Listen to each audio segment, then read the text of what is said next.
그날 밤은 이상하리만치 고요했어요. 동창회 자리에 나갔던 저는 꽤 많이 마신 상태였고 택시에서 내려 아파트 복도를 비틀거리며 걸었어요. 마치 오래된 영화 속 주인공처럼 제 그림자가 벽에 길게 드리워져 있더라고요. 비밀번호를 누르는데 자꾸만 손가락이 엇나갔어요. 3번쯤 틀리고 나니 도어락이 갑자기 철컥하고 열렸습니다. 그 순간은 오히려 다행이라고 생각했어요. 현관문을 닫았는지 기억도 없이 신발을 벗어던지고 소파로 몸을 던졌습니다.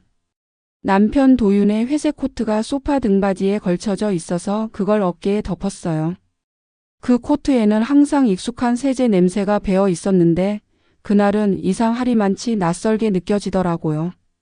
온몸이 녹아내리듯 이완되면서 눈꺼풀이 무겁게 내려앉았고 잠결에 중얼거렸어요. 오늘 많이 늦었네. 그때였어요. 아주 조심스럽게 누군가 제 손등을 덮었어요. 따뜻했지만 낯설지 않은 체온이었고 그 온기가 가슴속까지 스며드는 것 같았어요.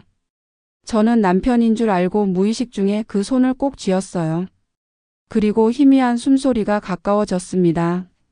미안해, 많이 보고 싶었어. 그 낮은 목소리가 제 귀에 닿는 순간 숨이 막히도록 안심됐어요. 그가 제 이마에 아주 살짝 입맞춤했을 때 저는 이미 반쯤 꿈속에 있었고 아무 의심도 하지 않았어요. 그렇게 잠들었고 세상은 고요했습니다. 그런데 아침 햇살에 눈을 떴을 때 거실 공기 속엔 낯선 샴푸 냄새가 희미하게 떠 있었어요. 소파 앞 테이블 밑엔 반짝이는 낯선 키링이 굴러 있었고 커튼끈에는 작은 검은 단추 하나가 걸려 있었어요. 순간 심장이 툭 하고 떨어졌습니다. 그때 소파 앞에 서 있던 남자가 저를 멍하니 내려다보고 있었어요. 저는 그 얼굴을 처음 보는 것 같았고 온몸에 피가 싸늘하게 식었어요. 당신 누구예요? 제 목소리는 떨렸고 그 남자는 굳은 표정으로 아무 말도 못하다가 죄송합니다. 정말 죄송합니다. 라고 중얼거리더니 신발을 거꾸로 신은 채 현관으로 뛰쳐나갔어요. 문이 닫히는 소리가 유난히 컸고 아파트 전체가 쿵 하고 울린 것처럼 느껴졌습니다. 거실 한가운데 서 있던 저는 한참 동안 움직이지 못했어요. 발끝까지 얼어붙은 것처럼 감각이 사라졌고 심장만 미친 듯이 두드리고 있었어요. 화장실로 달려가 얼굴에 찬물을 끼얹었고 거울을 보는 순간 내 얼굴이 낯설게 느껴졌습니다. 꿈이었으면 좋겠어요. 제발 꿈이었으면. 하지만 살갗에 남은 미세한 온기와 공기 속 희미한 채취가 꿈이 아니라고 말해주고 있었어요. 그날 오후 우편함 앞에서 그 남자를 다시 봤어요. 그는 옆집 남자였고 이름은 택배 송장에서만 봤던 김준호 씨였어요. 평소엔 인사만 주고받던 사이였죠. 그는 어색하게 고개를 숙이며 말했어요. 아침에 진짜 죄송했어요. 저는 입술을 깨물며 고개를 끄덕였어요. 저도요. 잠결에 남편인 줄 알고. 목소리가 점점 작아졌고 얼굴이 화끈거렸어요. 수치심과 억울함이 동시에 치밀어 올라 눈물이 맺히려 했어요. 그는 조심스럽게 주머니에서 작은 단추 하나를 꺼내 제게 건넸어요. 이거 제 셔츠 단추인 것 같아요. 어젯밤에 정말 큰 실수를. 그의 목소리는 끝이 흐려졌고 저는 단추를 받아 쥔 채 아무 말도 못했습니다. 그 순간 엘리베이터 문이 열렸고 우리는 서로 반사적으로 몸을 비켜섰어요. 누군가 이 장면을 본다면 어떻게 생각할까요? 우연이라고 말할 수 있을까요? 그 단어가 너무 가볍게 느껴졌어요. 저녁에 남편 도윤이 집에 돌아왔을 때 저는 애써 아무렇지 않은 척 했어요. 오늘은 좀 늦었네. 회의가 길었어. 그의 셔츠에서 낯선 향수 냄새가 아주 희미하게 스쳤어요. 머릿속이 순간 하얘졌어요. 회의했구나. 저는 애써 웃었고 그는 무표정하게 고개만 끄덕였어요. 그 무표정이 오히려 제 마음을 더 찢어놨습니다. 혹시 당신도 어젯밤 같은 실수를 어딘가에서 하고 있었던 건 아니니? 억울함이 목끝까지 차올랐지만 저는 아무 말도 하지 않았어요. 그 밤에 착각이 제 입을 틀어막고 있었으니까요. 며칠 뒤 엘리베이터 안에서 준호 씨와 다시 마주쳤어요. 문이 닫히려는 찰나 그는 손을 뻗어 문을 멈췄고 가까운 거리에서 그의 숨이 내 볼을 스쳤어요. 그때 정말 아무것도 없었죠. 숨이 막히는 순간이었어요. 저는 천천히 고개를 끄덕였어요. 네, 아무것도 없었어요. 그 순간 그의 손등이 내 손등을 스쳤고 아주 짧은 떨림이 지나갔습니다. 우리는 동시에 시선을 피했지만 내 심장은 내 말을 믿지 않더라고요. 말은 부정했지만 몸은 이미 기억하고 있었어요. 그날 이후 모든 게 이상하게 보였어요. 남편 도윤의 눈빛, 그가 내게 건네는 무심한 대답, 그리고 그의 휴대전화에 새로 생긴 잠금 앱 아이콘까지 전엔 아무렇지 않게 넘겼을 일들이 그날 이후엔 다 의심으로 변했어요. 저는 스스로도 믿기지 않았어요. 내가 왜 이러지? 착각은 착각일 뿐이잖아. 몇 번이고 되뇌었지만 마음은 말을 듣지 않았습니다. 밤이 되면 아파트 복도가 유난히 길어 보였어요. 양쪽 벽에 비친 전등빛이 늘어져서 마치 양쪽 세계가 서로 뒤엉킨 것 같았어요. 그 복도 끝에 옆집이 있었고 그 문 뒤에 준호 씨가 있다는 사실이 이상할 만큼 선명했어요. 마주치면 안 된다고 생각했지만 매번 마주치게 되더라고요. 이상할 정도로요. 어느 날 저녁 지하 주차장에서 갑작스러운 비가 쏟아졌어요. 우산이 하나뿐이었고 준호 씨도 마침 차에서 막 내리는 중이었어요. 그는 멀찍이 서 있다가 천천히 다가와 우산을 내밀었어요. 같이 가실래요? 어차피 방향 같으니까요. 저는 잠시 머뭇거리다가 고개를 끄덕였어요. 우산 하나 아래서 나란히 걷는 게 왜 그렇게 조심스러웠는지 모르겠어요. 우산살 사이로 떨어지는 빗방울이 그의 어깨를 적셨는데 그는 우산을 내 쪽으로 더 기울였어요. 어깨 다 젖잖아요. 제가 말했어요. 괜찮아요. 젖는 건 제가 할게요. 그 말에 숨이 순간적으로 멎었어요. 그의 손등이 내 손등을 아주 살짝 스쳤고 그 짧은 접촉에 심장이 뛴다고 소리를 내는 것 같았어요. 그리고 아주 짧게, 너무 짧게 서로의 입술이 조심스럽게 맞닿았어요. 깊지는 않았어요. 오히려 깊지 않았기 때문에 더 아찔했어요. 그의 따뜻한 숨결이 내 뺨에 닿았고 나의 숨결도 그에게 스며들었어요. 우리는 곧바로 시선을 돌렸고 아무 말도 하지 않은 채 각자의 현관으로 걸어갔어요. 발자국 소리가 기묘하게 엇갈려 들렸습니다. 집에 들어오자마자 숨이 거칠게 몰아쳤어요. 미쳤어, 나 지금 뭐 한 거야? 온몸이 떨렸고 손끝은 얼음처럼 차가웠습니다. 그런데 그 순간 거실 테이블 위에 남편의 휴대전화가 올려져 있었어요. 화면에는 지민이라는 이름이 떠 있었고 그 밑에 오늘 즐거웠어요 라는 메시지 알림이 반짝였어요. 지민. 그 이름은 준호 씨 아내 이름이었어요. 순간 심장이 천장까지 솟구쳤다가 땅 밑으로 곤두박질 쳤어요. 숨이 막혔어요. 전화를 잡으려는 순간 도윤이 욕실에서 나왔습니다. 왜 그렇게 서 있어? 아무것도 아니야. 저는 급히 웃었지만 입꼬리가 굳어 있었어요. 도윤의 셔츠에선 여자 향수 냄새가 났어요. 익숙하지 않은 너무 달콤한 냄새였어요. 그 순간 머릿속이 번쩍하고 하얘졌어요. 억울했어요. 내가 뭘 했는데. 나 착각이었을 뿐인데. 그런데 그는 당당하고 아무렇지 않았어요. 나는 죄책감에 미쳐버릴 것 같은데 그는 오히려 자유로워 보였어요. 그날 밤 잠이 오지 않았어요. 온몸이 긴장으로 굳어 있었고 손가락은 이불 위에서 계속 무언가를 긁어댔어요. 억울했어요. 억울해서 눈물이 났어요. 내가 먼저 그런 게 아니잖아. 먼저 흔들린 건 나도 아니고 속으로 수십 번 되뇌었어요. 그러면서도 가슴 한구석은 준호 씨를 생각하고 있었어요. 그가 내 손을 감싸던 순간 그 따뜻한 눈빛, 그 낮은 목소리까지. 아침이 밝자 관리사무소에서 안내장이 붙었어요. 그날 밤 도어락 점검으로 몇 세대의 문이 잠깐 열렸을 수 있다는 내용이었어요. 그걸 보는 순간 희한하게도 안도감보다 허무함이 먼저 몰려왔어요. 정말 단순한 사고였던 거야? 그럼 나는 지금 도대체 뭐에 흔들린 거지? 그런데 오후에 복도를 지나는데 제 현관 앞에 낯선 그림자 자국이 남아 있었어요. 신발 자국이었고 남편 것도 제 것도 아닌 크기였어요. 옆집 문 앞에도 비슷한 자국이 있었어요. 순간 등골이 서늘해졌어요. 우린 단지 실수였을까 아니면 누군가가 이 모든 걸 알고 있었을까? 그날 밤 남편은 갑자기 회식이라며 늦는다고 했고 준호 씨의 집에선 지민 씨의 웃음소리가 들렸어요. 이상하게 울려 퍼졌어요.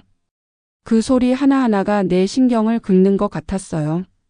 소파에 앉아 텅 빈 거실을 바라보다가 문득 깨달았어요. 이제는 누가 먼저였는지조차 중요하지 않게 됐다는 걸. 우린 이미 무너지고 있었어요. 밤이 깊어질수록 제 마음은 더 혼란스러워졌어요. 남편 도윤은 요즘 유난히 퇴근이 늦었고 돌아와도 핸드폰만 들여다봤어요. 눈길 한 번, 미소 한 번 제게 주지 않았어요. 저는 이유 없이 초조했어요. 아니, 사실 이유는 있었어요. 그 사람 준호 씨 때문이었어요. 그날 이후로 우연처럼 계속 마주쳤어요. 우편함 앞에서, 쓰레기 분리수거장에서, 심지어 엘리베이터를 기다릴 때도요. 피하고 싶은데 몸이 자꾸 그를 향했어요. 웃기죠? 도망치고 싶은데 도망칠수록 더 끌렸어요. 어느 저녁 마트에서 장을 보고 돌아오는데 장바구니 손잡이가 끊어져서 현관 앞에 엎질러졌어요. 우유통이 굴러가고 귤이 사방에 튀었어요. 허리를 숙여 주워 담는데 그림자가 제 위로 드리워졌어요. 괜찮아요? 고개를 들었을 때 준호 씨가 서 있었어요. 네, 괜찮아요. 말은 그렇게 했지만 눈물이 뚝 떨어졌어요. 왜 그랬는지 모르겠어요. 억울함인지 외로움인지 분노인지 감정이 엉망이었어요.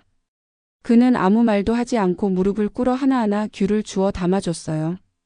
두 손이 잠깐 닿았는데 그 짧은 순간 전기가 통하듯 심장이 쿵 하고 뛰었어요.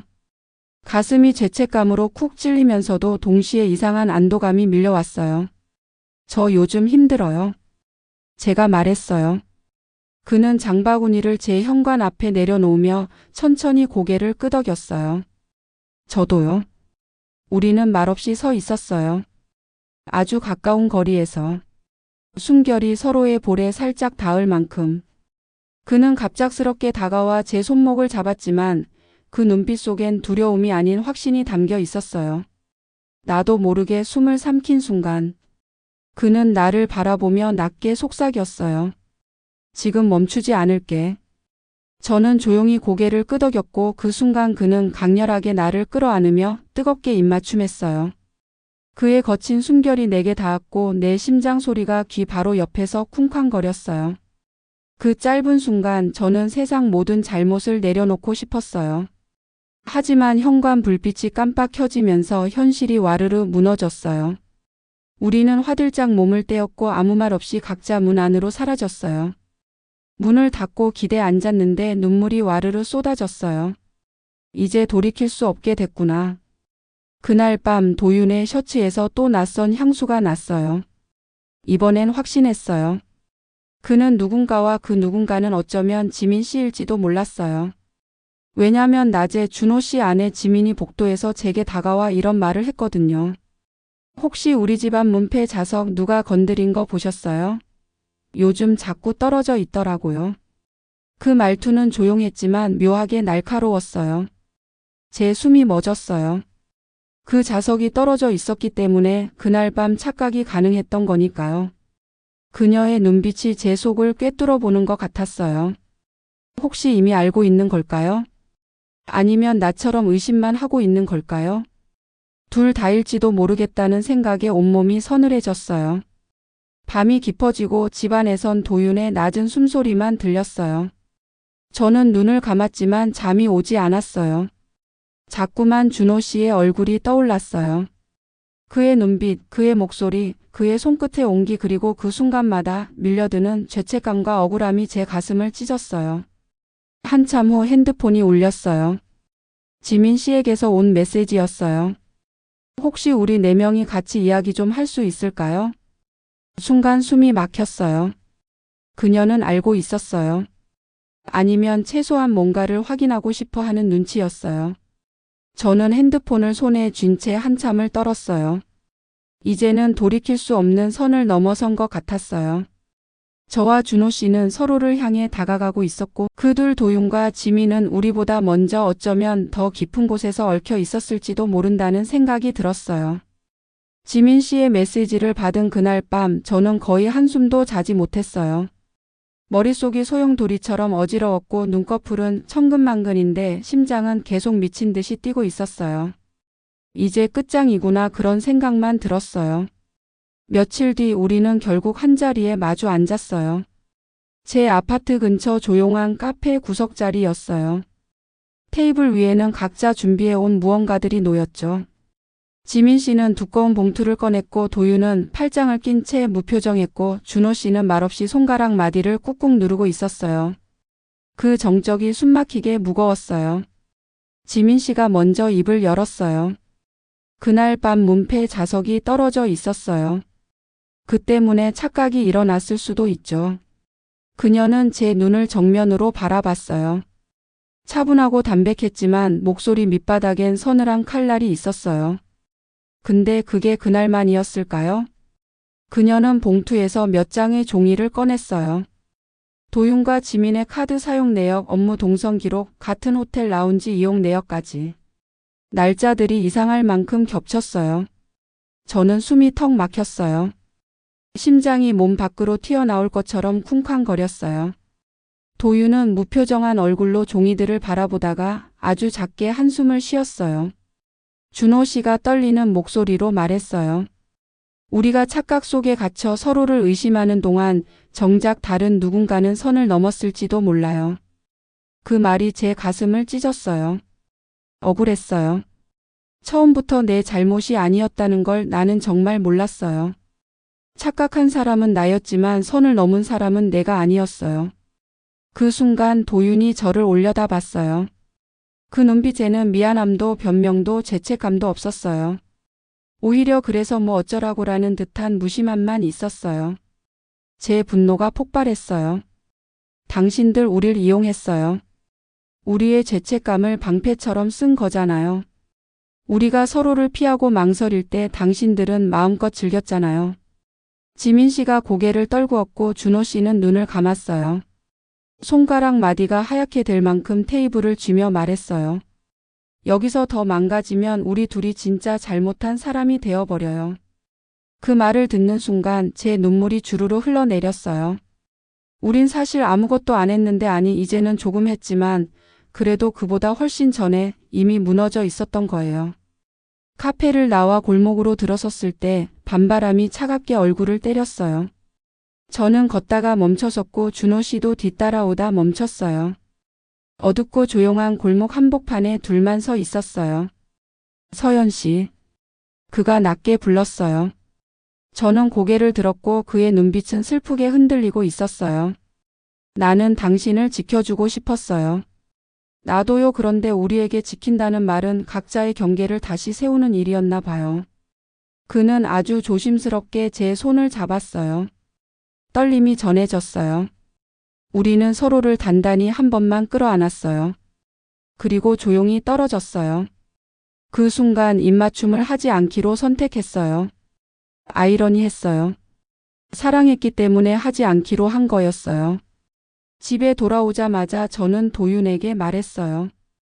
다시 시작하자고 말하진 않을게요. 대신 정말 끝내고 싶어요.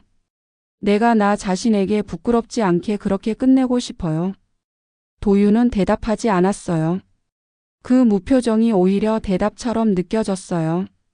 그 순간 제 마음속에서 뭔가 툭 하고 끊어졌어요. 며칠 뒤 저는 이혼 서류를 작성했어요. 싸움은 없었고 울음도 없었어요. 도윤은 말없이 서명했고 지민 씨는 준호 씨와 부부 상담을 시작했다고 들었어요.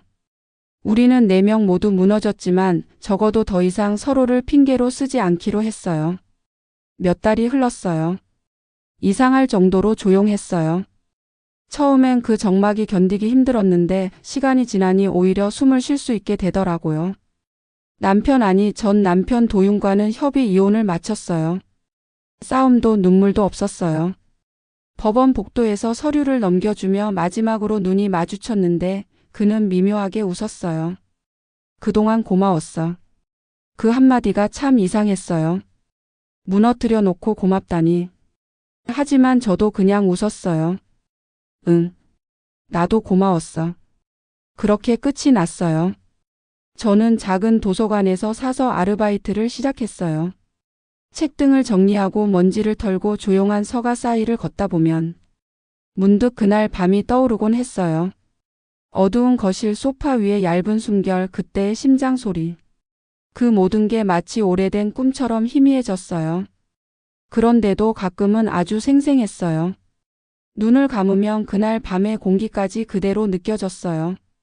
가끔 복도에서 준호 씨를 마주쳤어요. 아주 가끔, 정말 우연히요. 그는 예전보다 조금 수척해 보였지만 표정은 한결 부드러워졌어요. 지민 씨와 천천히 관계를 회복해 가고 있다는 소문을 들었어요. 저와 눈이 마주쳤을 때 그는 아주 자연스럽게 고개를 숙였어요. 안녕하세요. 안녕하세요. 우리는 그 말만 주고받았어요. 그리고 나란히 걸어가다 각자의 문 앞에서 멈췄죠. 이젠 습관처럼 문패를 한 번 더 확인하고 열었어요. 절대 다시는 착각하지 않겠다는 듯이. 문을 닫고 들어오면 이상하게도 마음이 편안했어요. 예전처럼 누군가의 눈치를 보지 않아도 되었고 거짓말을 감추려고 애쓰지 않아도 되었어요. 어쩌면 그날 밤은 사고였고 유혹이었고 함정이었어요. 하지만 동시에 저를 어른으로 만든 시험이었어요. 저는 결국 무너졌지만 끝내 제 자신만은 지켰다고. 지금은 그렇게 믿고 있어요. 창문 너머로 해가 지고 있었어요. 붉게 물든 하늘 아래에서 저는 따뜻한 커피를 한 모금 마셨어요. 그리고 아주 천천히 속삭이듯 말했어요. 잘 버텼어, 서연아. 그 순간 내 안에서 무너졌던 것들이 조용히 아주 천천히 다시 일어나는 것 같았어요.